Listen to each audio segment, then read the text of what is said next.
Humanity, a conglomerate of vanity. Appearances rule over us. They are the slaver of a society that knows no better, and one that as a result of that has lost the value of individuals and has lost the idea and the virtue of putting value to them. I appear to you today not as a mere representation of my physical form, since I have been one of the few that has been liberated from that plague that haunts us all. But what does it truly mean to be free? Furthermore, what does it truly mean to be trapped? And how can we bring justice to this unjust world? Since a very young age, I was given everything to me. I lacked nothing except the merit of gaining things by myself. When I became a man, I started to be very noticeable. I made friends. I went to gatherings, met people, was almost always the center of attention wherever I went. People smiled at me, laughed with me, and enjoyed my company. To anyone, that would seem perfect, even ideal. But to me, it was the cause of what defined me.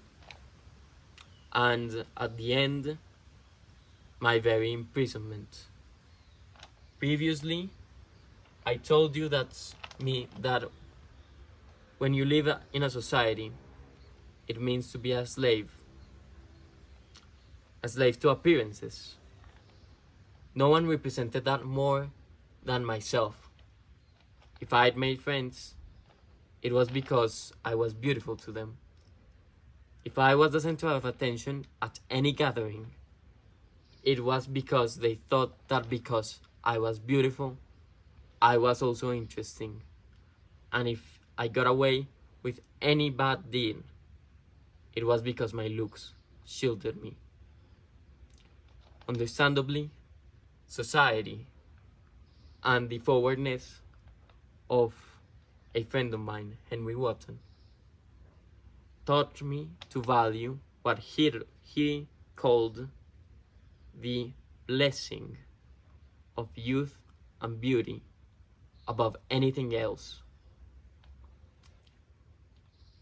Obviously, as a result, the idea of losing those looks, losing that beauty, and losing that youth terrified me, consumed me.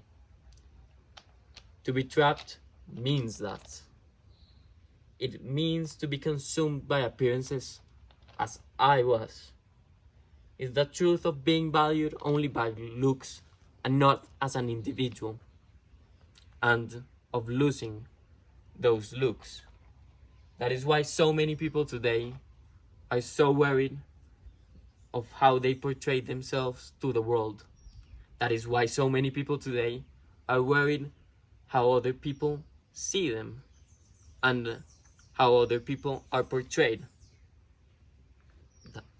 Also, additionally, it is why so many people today are having middle-age crisis, because they are trapped and don't know the first steps to be free. It is the injustice that society has marked and solidified in itself. But, on the other hand, there is salvation. One can be free, but it is still not easy. And one can only be free when one listens to conscience, to the good voices of conscience. In my case, I rejected many times those voices, and I didn't take that path, which would have been ideal. In my case, that voice had a name. It was a certain friend of mine called Basil Hallward, He, as everyone, came into contact with me because of my looks, because he noticed me, and from that very second, he judged me as an interesting person, as a beautiful person, as a wonderful person, but differently from anyone else. He gave me the only two pieces in my life that resembled somewhat of a conscience: his friendship and a portrait.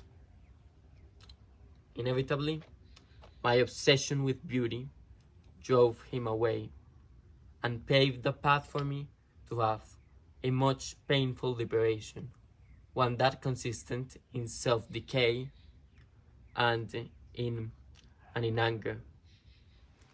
For one to escape it and be free, one must listen to conscience.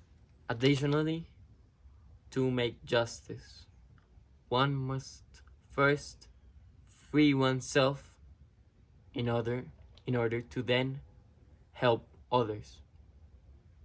You need to see yourself as an individual and not as a look. You must learn to value yourself by who you are and not by what you look, in order to then see other people as such. Only then is this plague combated, and only then people can be judged correctly.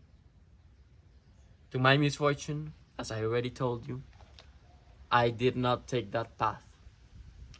Instead, it was one of suffering and self-decay.